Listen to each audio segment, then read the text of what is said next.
Senginenkinga yokuthi lento engagcatshwa ngayo esangomeni engangiye kusona ingenza la ngihamba khona ngabona abantu abajabulile abathandanayo ingenza ngingajabuli mina njalo ngaso sonke isikhathi engathi oyedwa wabo ngambulala ukuze ngabe khona ukujabula.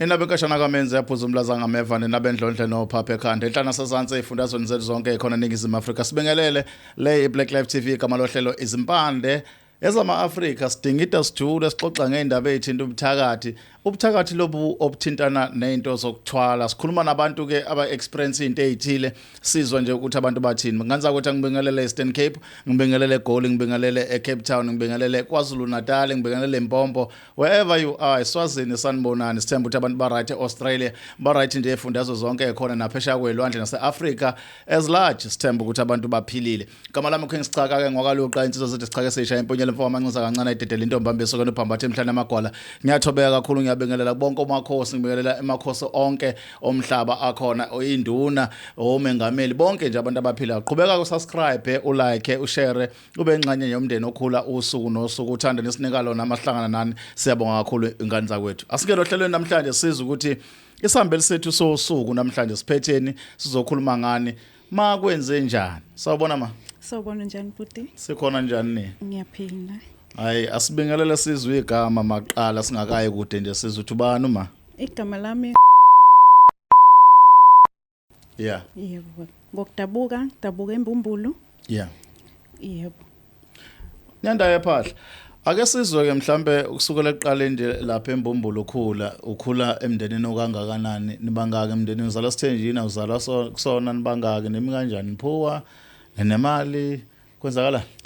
Kusho ukuthi buti lapho ngikhulele khona sikhulele endaweni yabantu abaxakekile. Yeah. Bese umndeni oxakekile kakhulu. Sure. Ubaba noma ekhona ube umqondo wakhe bewufana nomuntu ongazuthi ingane nje elawulwa kakhulu umama oshaya umthetho kakhulu ekhaya.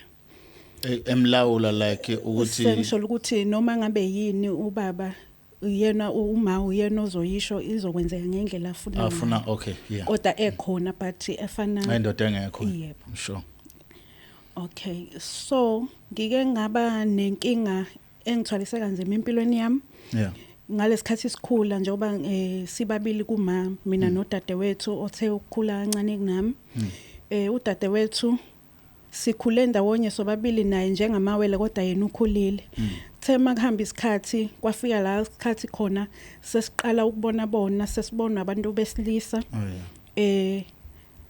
mase sifika leso sikhathi kwase kufika isikhathi sokuthi udadewethu ahlangane nomuntu osezingeni eliphezulu ngokwemali osezingeni eliphezulu ngokwemfundo nayo yonke into nje ihamba kamnandi kuyena kanti naye udadewethu unenhlanhla nje yonke into ayithintayo iza kahle kuyena so ekukhuleni kwethu kanjalo kwahamba ngaba umuntu ongazuthi ngi-invisible emndenini mangithi ngiyathinta izinto noma ngithi ngiyenza noma ngithi ngiyajabula ngokuthize nami ekuncane enginakho kube ngazuthi angizwakali noma kube ngazuthi angikho ekhaya kungabi khona ukujabula phakathi kwami nomndeni wami ikakhulukazi ngomama wethu ozalayo. So mama ubuka wena beside uma ukuthi wayenzani wena nosisi wakho nje ninodwa ngekhumana niba kanjani nanitholana?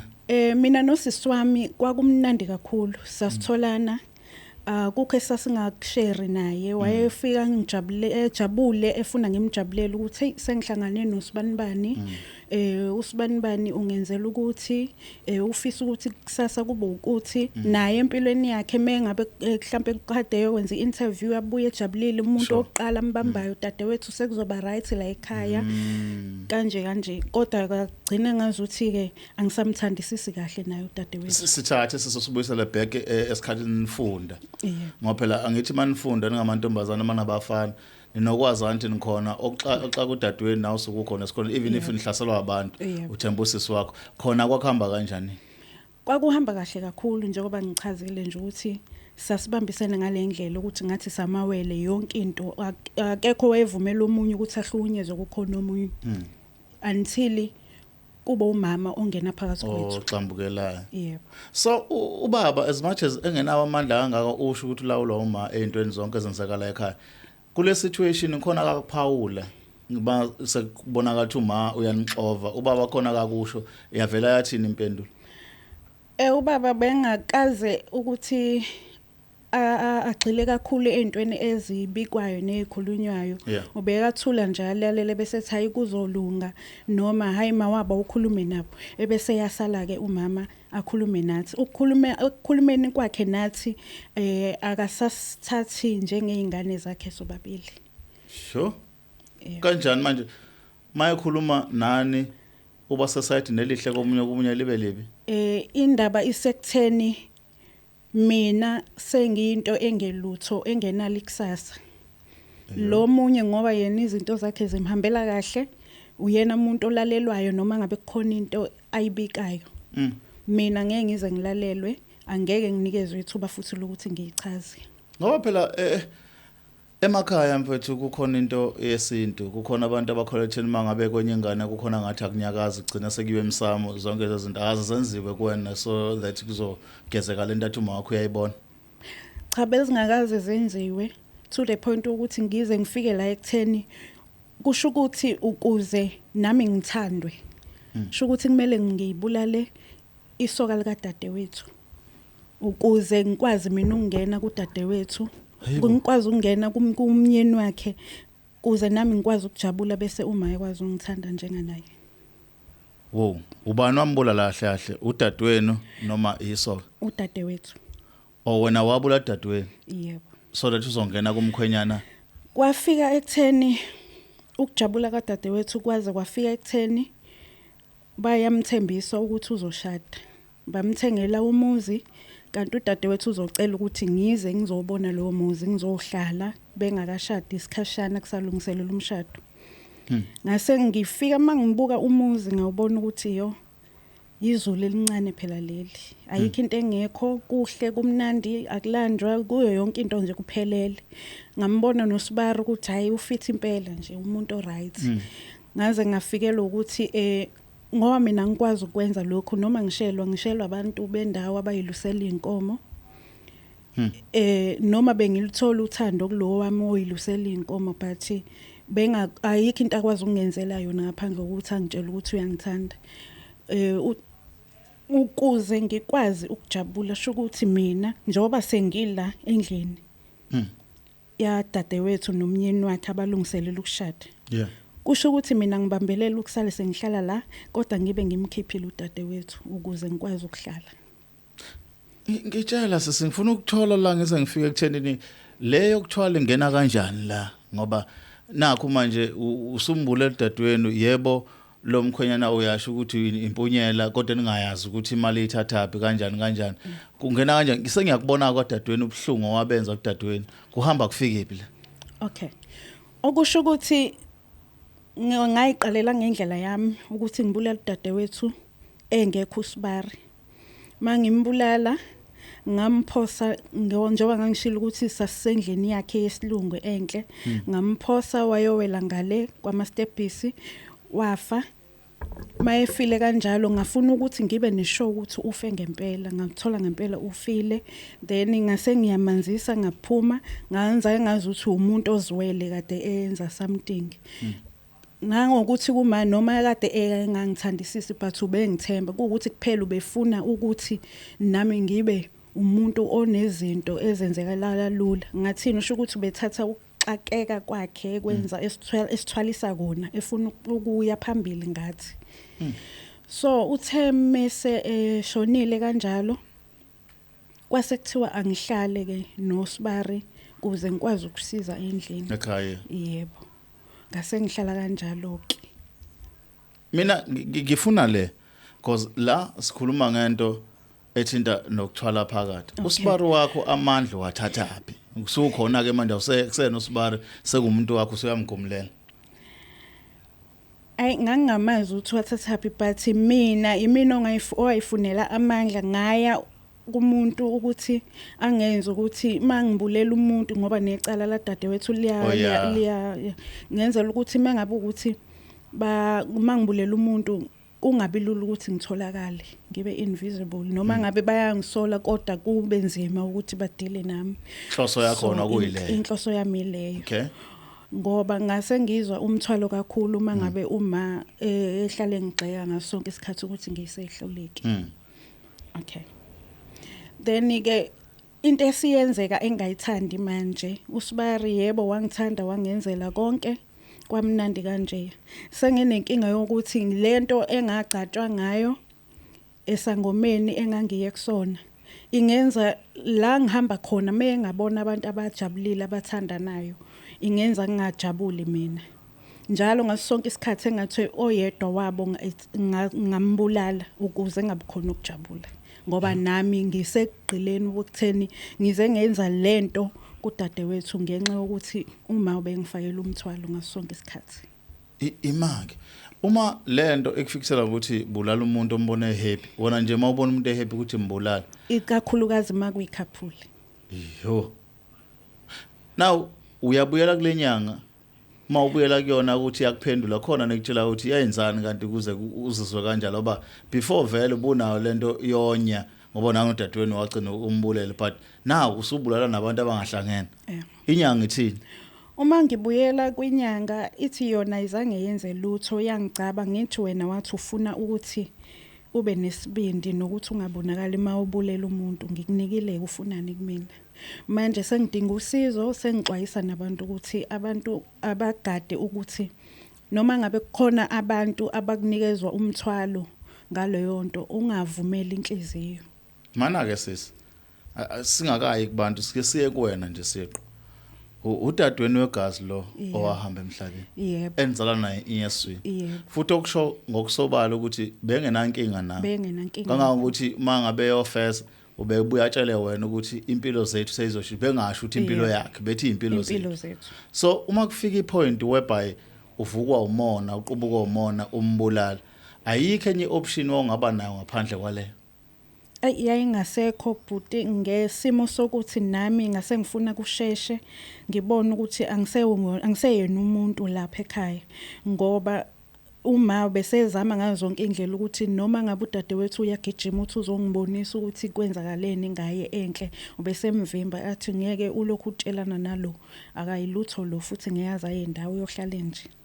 Now umkhonyana kadadewenu nje udadewenu engasekho sekukhona niyini nobabili niyathandana siyathandana manje siyaqhubeka futhi sebeyazi nasekhaya bathatha ngokuthi uSibari vele fanele angenwe ngoba wekade sethe uyamshada udadewethu kwasho ukuthi ke uzoshesha ahambe ke isikhathi sokushada singafiki. Ziphi ingane dadewenu? Ikhona iyodwa. Mawubuka esikhathini esilandelayo mayekhulu ibandala esikhathini seqiniso are you brave enough ukuthi uyitshele ukuthi wenzani ngonini? Angeke ngize ngiyitshele. Why? Ngicabanga ukuthi kuyoyizwisa ubuhlungu mangabe ukuthi ke iyathola ke usho ukuthi naye kuyomela ngiyibulale. Singathi nobulala kwasani? Cha. Hayi usho njalo because mawulinda umuntu osakhula manje ukuthi ngifuna umuntu ozongivimba empilweni yami ebese ngitshela ukuthi ngisahluleke. Yo. Don't you think kodwa mhlawumbe ushilo phela wathi wagcatshwa ngento ethile then now ikwenza uzizwa ngenye indlela. So ngaphandle kwenyanga le eyacabana into ecabangayo uyalihamba isonto uyakhuluma nabantu khona umuntu usakhuluma naye ngalento ke because wena njengamanje ngathi nje angazi noma ngathi isithwalo lento nayo kodwa nje udinwa abantu abahappy. Ngaye ngazama ukukhuluma nabantu engabazi ngazama ukuyikhuluma nomuntu engithandana naye kwaba ukuthi angazuthi ngikhuluma into engazwakali ngoba naye umuntu engizwana naye ngangimtshela ukuthi awuzama uthola umunye umsebenzi ngoba lento oyiyona uma ungibuya ngithuke ngayo waba ukuthi ayilinda sithandwa sami kusazolunga kusakhona nami ngikulindele ngabona engazuthi isikhathi sihamba kancane kanti nokuhlumezeka kuyinto eyazinsuku zonke ekhaya. Wena kwi-history yakho nje ufuna ukungitshela ukuthi before dadewenu athola umkhonyana oright lo wamphucana wazombulala awukazi nje ube nenhlalo ukuthola umuntu othi ngiyakuthanda mamdlalosi? Njoba ngishilo ukuthi njoba nginaye lo khona uyakusho lokho kodwa ngihamba ngabona ukuthi akwanele sho ukuthi ethandweni uma uthandwa fanele kube khona nezinto ezibonakalayo ukuthi uyathandwa ezenziwayo ozenzelwa umuntu ozwana naye ukuze ube nesiqu nawe mawuqhamuka naye noma umbonisa abantu ozwana nabo ukuthi nangu uSibari wenu bamnikeza isiqu naye iyona into ebibhlungu kakhulu leyo ukuthi bengahlonishwa naye noma enginika uthando sokube ngazuthi akwanele ngoba bambeka amabala shuthi wena ubuqhalanisa umuntu wakho nomuntu adadweni okwenza ukuthi ngize ngiqhathanise kanjalo ipressure ebengihlala kuyona ekhaya so wena in everything oyenzile embi lento ecabanga njengamanje ukubulala abantu uceka uma wakho yebo shuthi amazwi kwama wakho akukhande wala inhliziyo nayo yebo uyayibona ngelilanga uba nabatwana ngiyazibona kodwa sekuthanda uba nzima manje ngempilo sengihambe phezukwayo ngibona kunzima njengoba kade ungibuza ngengane kadadewethu ukuthi makuhamba isikhathi kuzowenzakalani ngayo yazi sikhuluma nabantu sixoxa izinto nathi ezisindayo singazi mhlambe ukuthi wona mawubuka lapha ekhaya uyibuka kanjani le dadewethu la uyaxoxa niyazi lelo hlelo imvamisa sixoxa ngabantu nezithwalo nokunye kodwa kwakhe utricky kancane because uthi yena ingcapha yasuka mhlazana uma wakhe ethi mayebala izinto angambuki njengomuntu ongenza into esile nehlakaniphile njalo mayigxeka abantu ubona kufanele agxekwe yena ambize ngento engelutho lokho kukhande waze wanesilonda sokumenyanya mzondo udadewabo okukhulunywa namhlanje udadewabo akekho emhlabeni isandla sakhe akangagcina lapho wathatha nesoka lika dadewabo lasala ngoba vele inhloso yakhe wasokuthi ashaye u5 emzini kadadewabo ukuze akwazi ukuqhubeka nempilo naye ahlonishwe njengabanye abantu nangoke ethi waba nenkinga ukuthi akafuni kulokho esolakala ukuthi wabula dadewabo wagcine enyangeni inyanga yamgcaba mayemgcaba ufila as if njalo bayihlangana nabantu abamakhapuli nina nijole ukuhlala emapaki nidlala obanana lapha nama-apple unenyanya kabi vele ukuthi akanibulala kusho usisa kusho mina so ngiyayibuka lento ngiyayikhuluma ngiyayibheka ngiyayilindela imbono yakho njengomhlaziyo oyimele lapha ekhaya ukuthi unicabanga ukuthini ngoba ngiyazi ukuthi ningabalandeli beBlack Life nezinto engafana nezicabangayo ngabantu abalolu hlobo olufana because as we speak namanje uthi kwangane kadadewabo mayingakhuli imfaka imibuzo kuyophoqa ukuthi ayigudluze endleleni hlobo luni kanti lo muntu lolu sikhulume nawe sisi ukuthi uthini i-comment section yethu sizo nje umbono wakho ngoba ubuthakathi abuyona lento esicela sicabanga eyodwa kuphela buningi obunye busenhlizweni abantu babona ngeindlela ezingafani sisi asiye ngasemaphethelweni odaba lethu sixoxa nje sikhava sonke istory uthi awuyibona kwamanje unomntwana but what if umuntu othandana naye noma indoda dadweni leyo omphucayo nombulala ufuna abantwana ingathini irespond yakho kuloko ngingavuma kodwa ngenze sure ukuthi angibatholi ngingavuma ukuthi kulungile akenziwe kodwa ngizoyenza sure ukuthi angibatholi angani sisuyazi ukuthi umuntu osisema ngabathola abantwana kugcina abanye kuphoqeleyo ukuthi bathathe isithembu ungakuvuma nakho ukuthi ungene isithembu encwadweni abantwana abatholi futhi basuswa wena ayi uthi abekho angibona ukuthi ngavuma ngoba angithandi ukubona abantu abajabulile ngoba ngize ngafika kulesimo lesi ingoba udadewethu bayehleli ejabulile lapha ekhona then bese mina ngifakelwe ipressure ngalokho nakwaze kwagcina ekutheni okwami ngingabonakali since uhlala nomakhelwane hlala nabantu phela endaweni nabo nje ababoni lutho ngalento yakho cha bebengaboni lutho abakubuzi lutho ababuze lutho elakho lokugcina sisi kubantu abakhula njengawe abanabazali abajijela ngamazwi into engayisho nje ngicela ukuthi abazali mawunezingane ngicela ukuthi ufunde ukuyithanda ngendlela efanayo uzilalele futhi ngendlela elinganayo kungabikhona omlalelayo ukudlula omunye noma kube khona omthanda kakhulu ukudlula omunye ingane zakho kubaleke kakhulu ukuthi uyilalele ebese uyadila nezinto ayibhekene nazo ungabe ukuthi mangabe ukhona ingane into engayihambeli kahle uyitshela ukuthi isahluleke futhi ngeke iziye ndawo uma ngabe uthi angeke ngize ngiye ndawo ukuwena ongizalile usukuthi akwenziwe njani kube njani ngempilo yami sibonga kakhulu sesikhathi sakho yebo babukeli be-Black Live la emakhaya njengoba nibukela nje le Black Live TV igama lohlelo impande zama-Afrika lami igama ukhe ngisichaka ngwakaloqa ake sinishiye kanje sinithembe ukuthi ama-emails ethu nizoqhubeka nibhale comment section nikhuluma nidingide lo daba siza ukuthi kuthini ukuphawula kwenu kuningi esikufundayo kunina siyabonga kakhulu ngakuphawula kwenu lapha ku comment section nisale kahle.